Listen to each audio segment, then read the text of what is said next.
दिखाएं। PCR team Arvind sir जो कह रहे हैं वो आप फोटो फ्लैश कीजिए। बड़ी खबर आ रही है इस वक्त की, एक बड़ी जानकारी आ रही है, आप सबको रोकना चाहूंगे। बड़ी खबर, अमेठी में बड़ा उलटफेर देखने को मिला है। कांग्रेस प्रत्याशी केएल शर्मा आगे चल रहे हैं। बड़ी जानकारी इस वक्त की आप देख पा रहे हैं। अमेठी से प्रियंका गांधी ने ट्वीट की है, एक तस्वीर और बधाई दी है। बड़ी जानकारी, चलिए ये तस्वीर वो आ गई है जिस तस्वीर की अभी चर्चा हमारे चैनल हेड अरविंद चतुर्वेदी जी कर रहे थे। अरविंद जी, तस्वीर सामने आ गई जिस तस्वीर की आप चर्चा कर रहे थे, बोलिए। मैं ये कहना चाह रहा हूं सौरभ, ये तस्वीर बहुत पुरानी है और आप इसमें केमिस्ट्री देखिए कि किस तरीके से प्रियंका गांधी और किशोरीलाल शर्मा, एक खेत है, मैं समझता हूं कि गेहूं या धान का खेत होगा, हाँ। और वहां पर दोनों लोग साथ में बैठ के खाना खा रहे हैं। तो आपको इस बात को समझना होगा कि किशोरीलाल शर्मा राजीव गांधी के साथ जुड़े हुए थे, कैप्टन सतीश शर्मा के साथ जुड़े हुए थे, उसके बाद सोनिया गांधी के साथ जुड़े हुए थे, राहुल गांधी के साथ जुड़े हुए थे। ये जो जुड़ाव था किशोरीलाल शर्मा का, हाँ। वो बहुत महत्वपूर्ण था। और ये जो प्रियंका गांधी ने जो तस्वीर शेयर की है लोगों के बीच में, ये तस्वीर इसलिए भी बहुत महत्वपूर्ण हो जाती है कि प्रियंका गांधी ये बताना चाहती हैं कि हमारे परिवार के साथ, यानी गांधी परिवार के साथ, जिस तरीके से किशोरीलाल शर्मा भी कह रहे थे कि हमारी जो जीत हुई है वो जनता और गांधी परिवार की वजह से हुई है, तो ये तस्वीर उसी की बानगी है। जिस तरीके से गांधी परिवार ने जो है किशोरीलाल शर्मा पे भरोसा जताया है और किशोरीलाल शर्मा ने उस भरोसा को पूरा किया है, तो ये बड़ी जीत होगी। क्योंकि अभी किशोरीलाल शर्मा बड़े अंतर से आगे चल रहे हैं, स्मृति ईरानी पीछे चल रही है, और ये बड़ी जीत कही जाएगी किशोरीलाल शर्मा के लिए। लेकिन वो इसलिए भी महत्वपूर्ण हो जाती है क्योंकि किशोरीलाल शर्मा काफी समय से लगातार उस इलाके में सक्रिय थे। अरविंद जी, जयंत अर्कवंशी सुभाषपा से प्रवक्ता हमारे साथ जुड़े हैं, और अभिषेक जी, पल्लवी जी, कुछ सवाल अगर आप पूछना चाहते हैं तो आप सवाल पूछ सकते हैं। मैं जैनेन्द्र जी से यही सवाल पूछना चाहता हूं कि इस बार जो गठबंधन के लोग हैं, चाहे हम अपना दल की बात करें, चाहे हम सुभाषपा की बात करें, चाहे हम निषाद पार्टी की बात करें, कि तीनों के तीनों लोग पूरी तरह से फेल हो गए हैं। इनका करिश्मा कोई दिखाई नहीं पड़ा। मैं रवि किशन की सीट का देख रहा था, अंतर बहुत बड़ा नहीं है। बाकी जगहों पे जहां पे निषाद पार्टी के वोट की उम्मीद की जा रही थी, निषाद पार्टी ने उस तरीके से वोट करवाने में सफल नहीं हुए। प्रकाश राजभर के बेटे अरविंद राजभर भी पीछे चल रहे हैं, एक बार भी वो आगे नहीं हुए। तो ये राजवंशी जी, मैं समझता हूँ ठीक है अरविंद जी, मैं आपके पास आऊंगा। ठीक, चलिए, थोड़ी टेक्निकल इशू की वजह से आवाज हमारे पास नहीं आ रही। इसी बीच एक बड़ी जानकारी आपको बता दें कि ब्रेकिंग न्यूज इस वक्त आपको बता दें कि गोंडा सीट पर बीजेपी प्रत्याशी आगे। बड़ी जानकारी इस वक्त आप देख पा रहे हैं, कीर्तिवर्धन सिंह 42,000 मतों से आगे चल रहे हैं। बड़ी जानकारी, बीजेपी प्रत्याशी को मिले 3,10,000 वोट।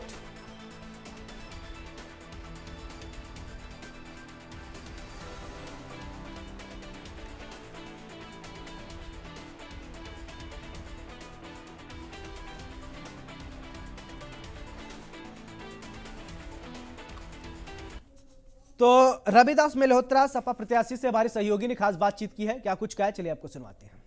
में लखनऊ लोकसभा प्रत्याशी रविदास मल्होत्रा जी हैं, जो कि सुबह सुबह जो मतगणना स्थल है वहां पर पहुंचे हुए हैं। सर, क्या कहेंगे, जिस तरह से मतगणना चल रही है, क्या कुछ लग रहा है आपको? हम लोग पूर्ण रूप से आश्वस्त हैं और समाजवादी पार्टी की आज जीत होगी, भारतीय जनता पार्टी की करारी हार होगी, देश में इंडिया गठबंधन की सरकार बनेगी और एग्जिट पोल जो दिखाए जा रहे हैं वो झूठे साबित होंगे। सर, सफाई किस तरह से मतगणना स्थल के आसपास है, और जिस तरह से कल एक बयान आया था कि लठ और कफन लेकर के हम लोग तैयार रहेंगे, क्या कहेंगे? अगर भारतीय जनता पार्टी ने कोई धांधली और गड़बड़ी करने का प्रयास किया तो हम लोग हर स्तर पर संघर्ष करने का काम करेंगे। हम भारतीय जनता पार्टी की किसी भी जुल्म और अन्याय से डरने वाले नहीं हैं। हम जनता के जो हमको वोट दिया है उसकी रक्षा करने के लिए चाहे हमारे प्राण चले जाएं, लेकिन हम जनता के वोटों की रक्षा करने का काम कर रहे हैं। हम चाहते हैं कि जनता ने हमारे पक्ष में अगर मतदान किया है तो हमारे पक्ष में उसकी गिनती हो। एनडीए कह रही है 400 पार, ऐसे में इंडिया गठबंधन का क्या कुछ लग रहा है? 400 पार नहीं, 400 पर हार है। हम लोगों की उम्मीद है कि 300 सीटें हम लोग जीत रहे हैं, सरकार बन रही है, बाकी सीटों पर लड़ाई हो रही है, ये संख्या और भी अधिक बढ़ सकती है। सर, अगर इंडिया गठबंधन जीतता है तो चेहरा किसके सर बनेगा, मतलब प्रधानमंत्री कौन होगा? ऐसे हम लोगों की दल में लोकतंत्र है। लोकतंत्र में जीते हुए सांसद तय करते हैं कि देश का प्रधानमंत्री कौन हो। जो सांसद जीतेंगे वो तय करेंगे कि देश का प्रधानमंत्री कौन हो। सर कितने बजे आप यहाँ पर पहुँच गए थे? हम यहाँ पर 7 बजे आ गए थे और मतगणना शुरू होने वाली है। हम वहाँ पर जा रहे हैं और हमारे सारे साथी, सारे कार्यकर्ता टेबल पर पहुँच गए हैं। ये थे हमारे साथ में लखनऊ लोकसभा प्रत्याशी रविदास मल्होत्रा जी, जो कि सपा से कहीं ना कहीं हुंकार भर रहे हैं और सुबह ही जो मतगणना स्थल है वहां पर पहुंच गए। उन्होंने कहा कि सपाई पूरी तरह से तैयार है और कहीं ना कहीं देश में जो इंडिया की सरकार बनने वाली है। लखनऊ से इंडिया न्यूज़ के लिए जय शुक्ला। तो नैनीताल में बीजेपी प्रत्याशी से हमारे सहयोगी ने खास बातचीत की है। क्या कुछ उन्होंने कहा, चलिए आपको सुनवाते हैं। प्रदेश में नैनीताल उधम सिंह नगर लोकसभा सीट एक बार सबसे टॉप में आई है। केंद्रीय राज्य मंत्री अजय भट्ट हमारे साथ मौजूद है। सर, प्रदेश में सबसे बम्पर सीट इस बार भी आई है, सबसे बड़े अंतर से आप जीत रहे हैं। देखिए, अभी तो लोग बता रहे हैं, ये ईश्वर की कृपा है, माननीय मोदी जी के प्रति अटूट विश्वास है जनता को। ये सब मोदी जी के कारण हम सब लोगों को बढ़त मिल रही है। मैं यहाँ की जनता को, यहाँ के हमारे कार्यकर्ताओं को, आप सब लोगों को, माताओं बहनों को, युवकों को बधाई देता हूँ कि भारतीय जनता पार्टी के प्रति समर्पित भाव से जो उन्होंने काम किया मोदी जी को तीसरी बार प्रधानमंत्री बनाने के लिए, वो अद्भुत है, न भूतो न भविष्यति। तो कहीं ना कहीं देश के अंदर जो है कुछ विपक्ष की सीटें भी इस बार बढ़ रही है। 400 पार का आंकड़ा एनडीए पार नहीं कर पा रहा है। देखिए, अभी तो 3-4 राउंड के ही चुनाव चले हैं, बूथ खुले हैं। अभी देखिए क्या होगा, अभी कहना कुछ नहीं है। ऐसा लगता है कि भारी बहुमत से मोदी जी को ही सत्ता मिल रही है और ये थोड़ी देर बाद साफ हो जाएगा। और हमें तो पूरा यकीन है कि हम जो लक्ष्य रखा था, वो लक्ष्य जो जनता ने दिया था, उसको पार करेंगे। अजय भट्ट जी ने दोबारा एक मजबूत हैट्रिक लगाई है, किसको देंगे इस जीत का श्रेय? मोदी जी, पार्टी के कार्यकर्ता और जनता। तो अब इस बार के लक्ष्य क्या है? नैनीताल उधम सिंह नगर लोकसभा सीट के लिए क्या बड़ा करने वाले हैं अजय भट्ट जी? देखिए, जो डिमांड आएंगी पहले तो उन्हीं को पूरा करेंगे और जो हमारी लंबी डिमांड है उनको आगे ले जाएंगे। कुछ काम ऐसे हैं जो मैंने चलाए हैं, देखिए उसमें कितनी सफलता मिलेगी। जैसे मेट्रो का प्रोजेक्ट बहुत बड़ा प्रोजेक्ट है, रामनगर और हल्द्वानी के बीच में कनेक्टिविटी रेल की, ये भी एक बड़ा लक्ष्य रखा है मैंने। अब होगा क्या, अभी तो बोलना जल्दबाजी होगी, क्योंकि नैनीताल पर्यटक स्थल और जिम कॉर्बेट पार्क को जोड़ना चाहते हैं। साथ में मेट्रो पूरी तरह तराई क्षेत्र में, हल्द्वानी, रामनगर, जसपुर और उधर से काशीपुर, गदरपुर, बाजपुर, रुद्रपुर और रुद्रपुर से लेकर पूरा खटीमा, सितारगंज, यहाँ से होते होते नानकमत्ता वगैरह से लेकर टनकपुर तक मैं चाहता हूँ कि एक ऐसा कॉरिडोर हमारा बन जाए ताकि लोगों को दिक्कत ना हो और हमारा पूरा उद्योग जगत एक किस्म से सिटकुल वगैरह हमारी सारी उधम सिंह नगर में है, काशीपुर में कई उद्योग धंधे हैं, ताकि लोग अपने घर से यहाँ तक जाकर अपनी बचत भी कर सकें, काम भी कर सकें, फ़ायदा भी ले सकें और इससे पर्यटन भी बढ़ेगा। इंडिया न्यूज़ की तरफ से भी आपको ढेर सारी शुभकामनाएं। बहुत धन्यवाद। तो ये थे हमारे साथ अजय भट्ट जी, जिन्होंने पूरे प्रदेश में एक बड़ी जीत दर्ज की है। तो कहीं ना कहीं अब इन्होंने कहा कि नैनीताल उधम सिंह नगर सीट के लिए उनके कई सारे लक्ष्य हैं जो आने वाले समय में धरातल पर उतरते हुए नजर आएंगे। हल्द्वानी से योगेश शर्मा, इंडिया न्यूज़। चलिए, इसी बीच एक बड़ी जानकारी आ रही है, ब्रेकिंग न्यूज इस वक्त ही आपको बता दें कि रिजल्ट ब्रेकिंग बड़ी जानकारी इस वक्त की। फैजाबाद लोकसभा सीट पर कांटे की टक्कर। बड़ी जानकारी आपको बता दें कि सपा प्रत्याशी 15,423 वोटों से आगे। तो ये बड़ी जानकारी तेजी से बढ़ा, ये बड़ी जानकारी इस वक्त की। आंकड़े बढ़ रहे हैं तेजी से। अवधेश प्रसाद को अब तक 2,83,510 वोट मिले हैं। लल्लू सिंह को अब तक 2,68,087 वोट मिले हैं। फैजाबाद से बड़ी जानकारी, कांटे की टक्कर।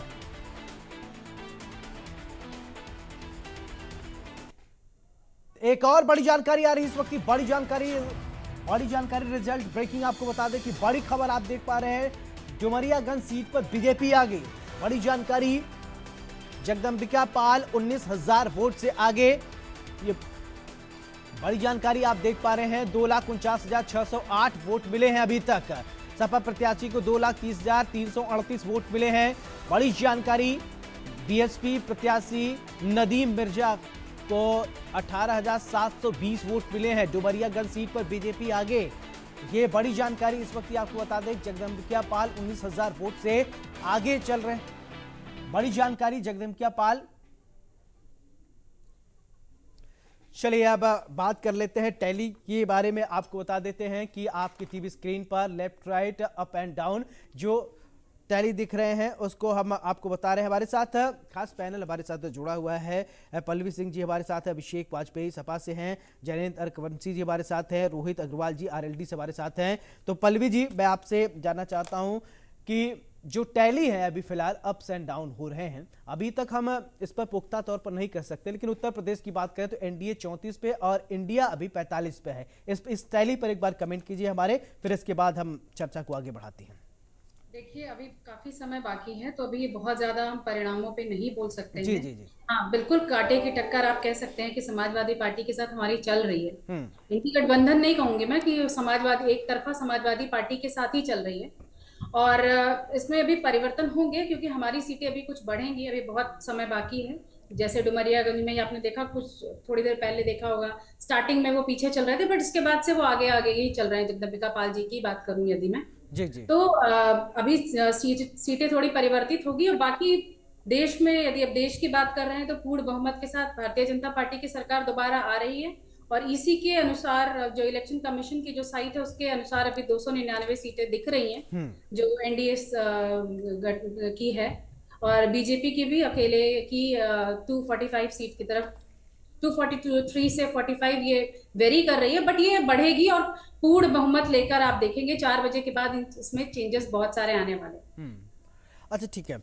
अभिषेक जी, एक सवाल मैं आपसे एनालिटिकल पूछना चाहता हूं। देखिए 2014 की बात वहां से शुरू करते हैं। आपने देखा 2019 और 2024 आते आते क्या तब्दीलियां आपने महसूस की? क्योंकि आप लोग लगातार ग्राउंड पे रहते हैं, बात करते होंगे, अपने लोगों से भी बात करते होंगे, जो आपके कार्यकर्ता हैं, खासी आम जनता से भी बातचीत होती होगी। क्या आपको नजर आया?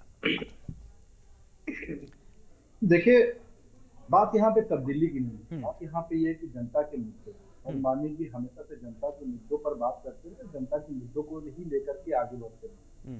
आपने देखा कि चाहे वो मेरे पीछे अगर आप देखेंगे तो बाकायदा के बहुत सारे काम भी हैं। और अगर देखें तो हाँ, जब आईटी सेक्टर उत्तर प्रदेश में आया तो आदरणीय अखिलेश यादव जी लेकर के आए। आगरा एक्सप्रेसवे को जो सभी समाजवादियों का गौरव कहलाता है, वो भी किया काम के लिए। हम सबका मान सम्मान और अभिमान, जो एम्बुलेंस सेवा जो दी, आपको याद होगा कुछ टाइम पहले यूएसए से बाकायदा एक महिला थी जिसका एक्सीडेंट हो गया था, और उस एम्बुलेंस से ही बाकायदा उसको नजदीकी हॉस्पिटल में उसको ले जाया गया था। उसके बाद जब उसकी जान बची तो उसने कहा था कि मुझे नहीं पता किस सरकार ने ये सेवा चालू की थी, क्योंकि मेरी सारी ब्लेसिंग के लिए हैं। और आपने देखा कि डायल 100 हो गया, कुछ आधुनिकीकरण से लेकर के महिला पेंशन से लेकर के बहुत सारे काम उन्होंने किया। हमने उन कामों को जो आदरणीय अखिलेश यादव जी के थे उनको लेकर के गए, और जनता, मैं वापस से अपनी बात को दोहराता हूँ, जनता ने जो वोट दिया है ना, वो वोट दिया है बेरोजगारी पर दिया है, पेपर लीक पर दिया है, सबसे बड़ी चीज की महंगाई। पल्लवी जी ने महंगाई के बारे में, महंगाई का माँ भी एक बार उन्होंने नहीं बोला। इसी वजह से ईरानी वहां से बहुत अच्छे चल रहे हैं।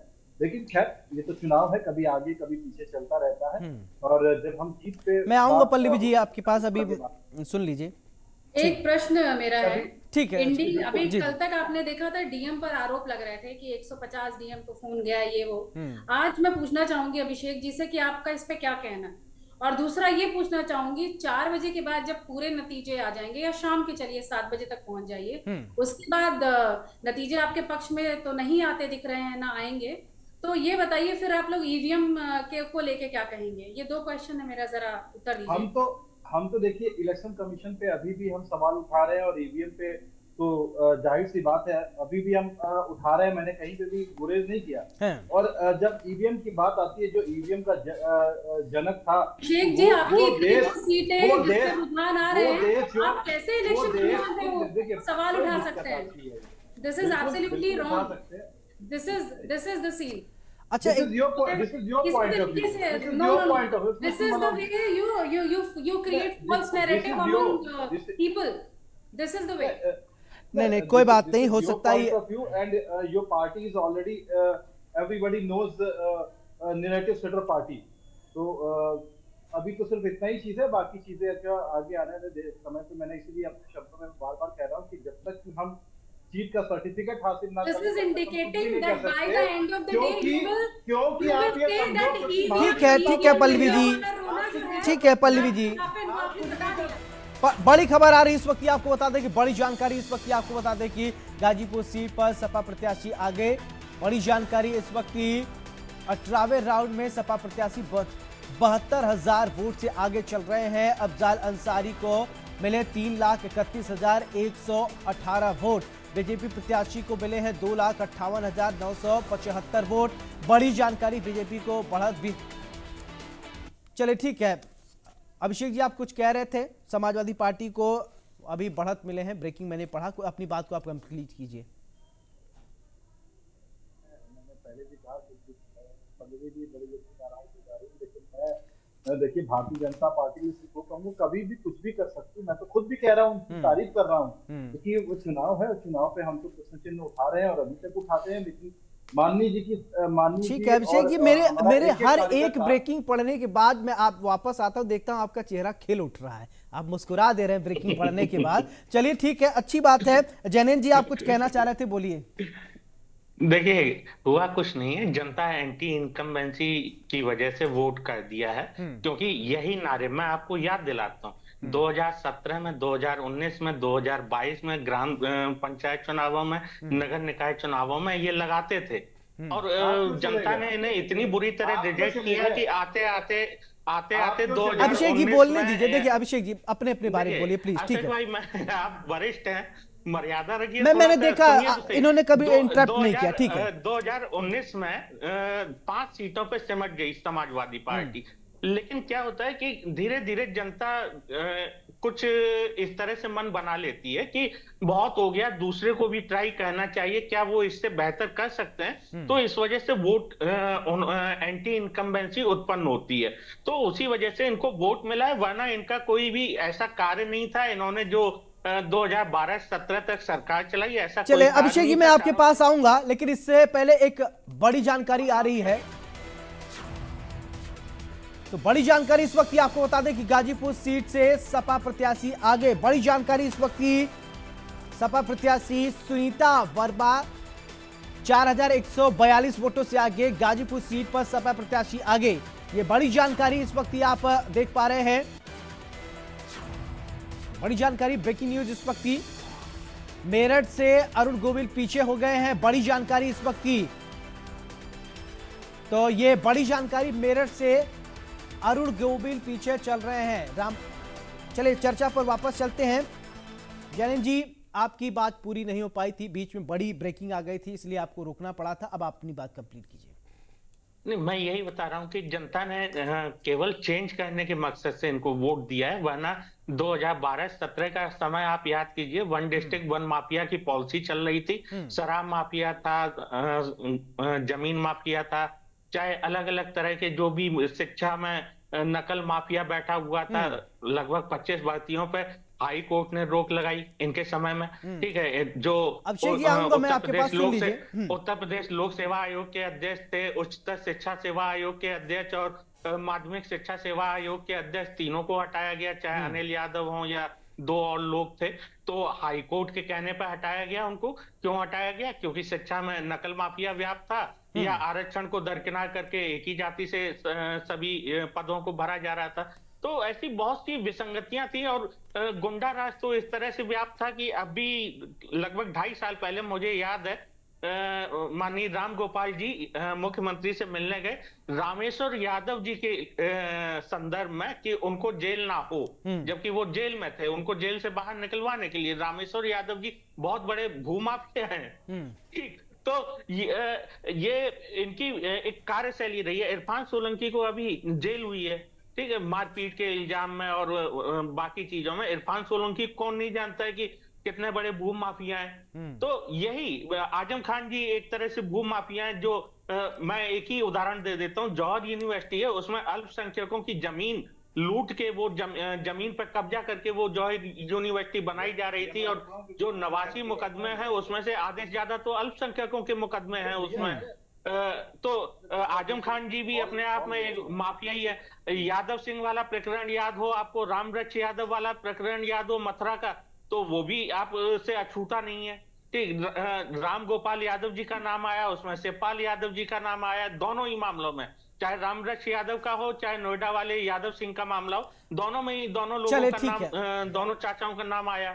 तो जनता इनसे परेशान थी तो इनको बिल्कुल बाहर कर दिया। लेकिन 10 साल का एक शासनकाल लंबा होता है, तो उसकी वजह से कुछ ना कुछ वैक्यूम क्रिएट हो जाता है। और बहुत हद तक मैं एक और चीज बताना चाहूंगा कि जो सर्वे करने वाले हैं उनकी रिपोर्ट भी सही नहीं आई होगी शायद, ऐसा मुझे लगता है। जिसकी वजह से जो टिकट बदले गए वो तो सही है, लेकिन जो टिकट बदलने से रह गए वो नहीं बदल पाए। चलिए ठीक तो यहाँ पर कहीं ना कहीं बहुत सारी दिक्कतें हैं। अभिषेक जी आप कुछ कहना चाह रहे थे, बोलिए। मैं देखिए, क्योंकि मैं अपना लास्ट कमेंट देकर के क्लोज करूं, दूसरे चैनल पे जाना। देखिए, जैनिन भाई जो कह रहे थे, अगर जनता बदलाव चाह रही थी तो मौजूदा सांसद तो वहां से घोषी से नहीं लड़ रहे थे ना, और इनके यहाँ पे राष्ट्रीय अध्यक्ष जी के बेटे इनके लड़ रहे थे, और हमारे यहाँ से राजीव राय जी हैं बाकायदा, तो उनको वहां पे जनता ने क्यों नहीं वोट दिया, आखिर अपनी बात क्यों नहीं समझा? तो इस बात के बारे में सोचना चाहिए था। क्योंकि देखिए, ये तो बिन पेंदी के लोटे हैं, कभी इधर खिसक जाते हैं कभी उधर खिसकते। जनता इस चीजों को देख रही है, और मैं वापस से कह रहा हूँ, मुद्दे वही हैं, उन्हीं मुद्दों पे जनता जनार्दन अपना वोट दे रही है, उन्हीं चीजों के लिए आगे बात कर। और कहने के लिए देखिए, आरोप आप कुछ भी लगाते रहिए लगाते रहिए, आप स्वतंत्र हैं लगाने के लिए, इसके लिए मैं कुछ भी नहीं कर सकता हूँ। लेकिन उम्मीद करता हूँ जैनैन जी की जल्दी आप हमारे साथ वापस से नजर आएंगे। चलिए ठीक है, शुक्रिया अभिषेक जी।